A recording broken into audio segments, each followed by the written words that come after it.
How to fix Bluetooth not working in Poco X8 Pro. First of all, turn on or turn off Bluetooth. Open setting now. In setting, scroll down, click on Bluetooth now. Here you will see Bluetooth button. And if you want to turn on Bluetooth, then turn on this button. After turning on this button, turn on Bluetooth from your phone.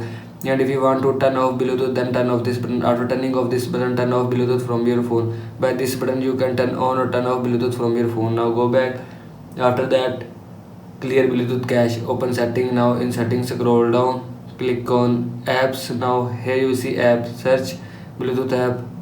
Now click on Bluetooth app, scroll down, click on clear default. After click on clear default, Bluetooth will be clear cache from your phone. Now go back. After that,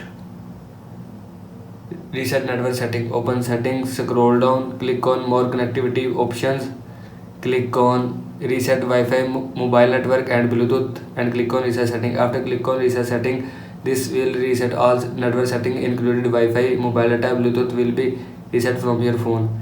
This is how you can fix Bluetooth not working in Poco X8 Pro. I hope so you like this video, and thanks for watching this video.